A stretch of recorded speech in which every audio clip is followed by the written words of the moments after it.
Iran Israel के युद्ध का आज 10वां दिन है। इस बीच में या तो सीज फायर होगी या तो युद्ध पर विराम लगेगा। जंग बंद होगी, लेकिन जंग तब बंद होगी जब ईरान अपने परमाणु परीक्षण करना बंद कर देगा, उसको बनाना बंद कर देगा। उसकी धमकी से इजराइल और अमेरिका दोनों डर रहे थे। सबकी निगाहें इसी पर टिकी हुई थी कि अमेरिका जो प्रॉक्सी का रोल दोनों देशों के बीच में निभा रहा है, वो आखिरकार एक्शन कब लेगा। कल जब नेतन्याहू डोनाल्ड ट्रंप से मिले, उपराष्ट्रपति जेडी वेंस से मिले, दोनों के बीच में वार्ता हुई, उसके बाद स्ट्रैटेजी बनी और उस स्ट्रैटेजी को इंप्लीमेंट किया गया। जी हां, ईरान के परमाणु ठिकानों को नष्ट कर दिया गया है और ट्रंप ने हुंकार भरी है। बोले हैं अब शांति होगी या फिर भयंकर त्रासदी। आपको यह भी बताएंगे कि ईरान का न्यूक्लियर ताकत बनने का सपना कैसे चूर चूर हो गया चंद मिनटों में। यूएस ने जिन 3 साइट पर हमला किया वो कितनी ज्यादा अहम और महत्वपूर्ण थी ईरान के लिए। नमस्कार, आप देख रहे हैं न्यूज 18 का डिजिटल प्लेटफॉर्म और मैं हूं आपके साथ श्रुति श्रीवास्तव। अमेरिका ने ईरान पर हमला कर दिया है। ईरान की 3 परमाणु साइट पर अमेरिका ने बम बरसाए हैं। इस हमले के बाद राष्ट्रपति डोनाल्ड ट्रंप ने कहा, मैं दुनिया को बता सकता हूं कि हमले एक शानदार सैन्य सफलता थे। ईरान की प्रमुख परमाणु सुविधाएं पूरी तरह से नष्ट कर दी गई हैं। इस हमले के बाद अमेरिका ने दावा किया कि उसने ईरान की तीनों न्यूक्लियर साइट फोर्डो, नतांज और इस्वान को तबाह कर दिया। साथ ही ट्रंप ने अपने देश की सेना की इस ऑपरेशन को अंजाम देने के लिए सराहना की। अमेरिकी राष्ट्रपति डोनाल्ड ट्रंप ने बताया कि इस अटैक से अमेरिका का क्या मकसद था। ट्रंप ने कहा, इस हमले के पीछे हमारा मकसद ईरान की परमाणु ताकत को नष्ट करना था। दुनिया के नंबर 1 आतंक प्रायोजक देश की ओर से पैदा किए जा रहे परमाणु खतरे को रोकना था। अमेरिका शुरू से ही ईरान के परमाणु ताकत बनने के खिलाफ है। लगातार अमेरिका इसको लेकर ईरान को चेतावनी देता रहा है, लेकिन देश के कई बार वार्निंग देने के बाद भी ईरान ने परमाणु बनाने के अपने सपने को बरकरार रखा और काम जारी रखा। न्यूक्लियर प्लांट्स बनाए जिनमें कई साइंटिस्ट मिलकर काम कर रहे थे और परमाणु ताकत बनने के लिए रफ्तार से प्रोजेक्ट पर काम हो रहा था। हालांकि अब अमेरिका के इस अटैक से ईरान को भारी चोट पहुंची है। राष्ट्रपति ट्रंप ने जारी हमलों को लेकर कहा, यह जारी नहीं रह सकता, या तो शांति होगी या ईरान के लिए त्रासदी होगी। जो हमने पिछले 8 दिनों में देखी है उससे कहीं अधिक बड़ी त्रासदी होगी। ईरान को चेतावनी देते हुए ट्रंप ने आगे कहा, याद रखें अभी कई टारगेट बाकी हैं। उन्होंने आगे ये भी कहा कि आज की रात उन सभी 8 रातों में अब तक की सबसे मुश्किल और शायद सबसे घातक थी। लेकिन अगर शांति जल्द नहीं होती तो हम सटीकता, स्पीड और स्किल के साथ उन बाकी लक्ष्यों को भी टारगेट करेंगे। उनमें से ज्यादातर को कुछ ही मिनटों में तबाह किया जा सकता है।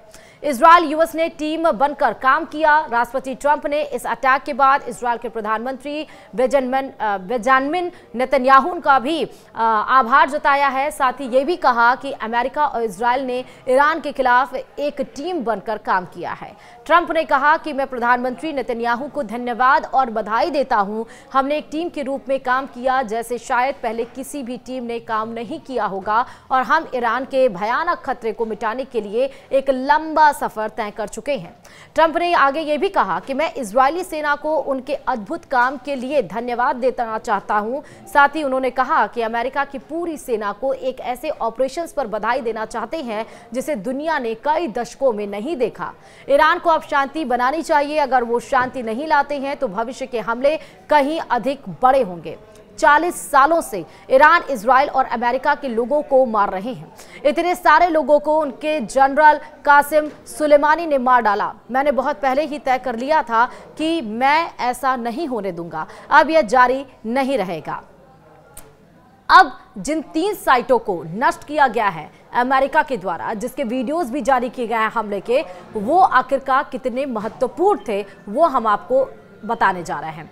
सबसे पहले बात करते हैं फोर्डो फ्यूल इनरिचमेंट प्लांट की।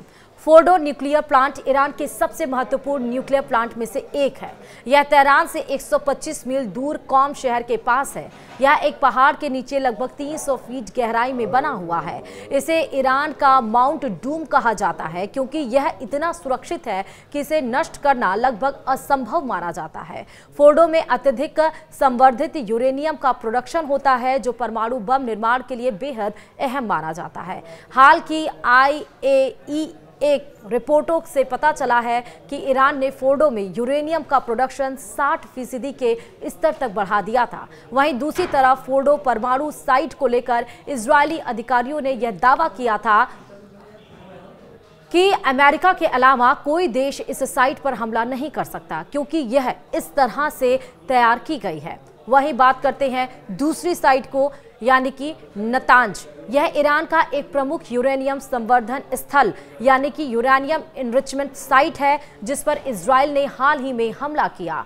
नतांज पर हमले से ईरान की परमाणु गतिविधियों पर असर पड़ सकता है। गैर लाभकारी न्यूक्लियर थ्रेट इनिशिएटिव यानी कि NTI के अनुसार नतांज में 6 जमीन के ऊपर की इमारतें और 3 अंडरग्राउंड संरचनाएं हैं जिनमें से 2 में 50,000 सेंट्रीफ्यूज रखे जा सकते हैं।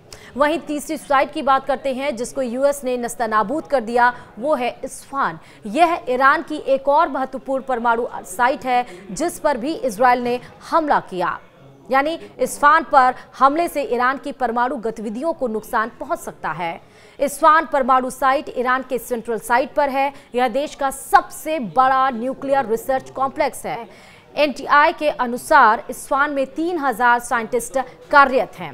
इन सब के बीच में ईरान और इजराइल का युद्ध अभी भी उस मोड़ पर नहीं पहुंचा जहां दोनों के बीच में सीज फायर को लेकर बातचीत की जाए, लेकिन 3 साइटों को नष्ट करने के बाद ईरान को जोर का झटका जरूर लगा है। लेकिन इस बीच में ईरान ने भी अल्टीमेटम जरूर दिया। उन्होंने चेतावनी दी कि इसका अंजाम बुरा होगा और इसका बदला हम लेकर रहेंगे। साफ तौर पर ट्रंप ने भी कहा, दोस्ती को एक साइड में रखा, लेकिन कहा कि सीज फायर होना चाहिए या फिर जंग रुकनी चाहिए। जंग रुकने का मतलब है कि परमाणु के लिए जो कोशिश करता रहा ईरान उसको रोकनी चाहिए। लेकिन जब इन 3 साइटों पर न्यूक्लियर अटैक किए गए, न्यूक्लियर जो साइट से उस पर अटैक किए गए, तो क्या अब ईरान को ये समझ में आ रहा है कि अमेरिका की इस लड़ाई में एंट्री हो चुकी है, वो अपनी जंग को रोकेगा और सीज फायर के लिए आगे बढ़ेगा?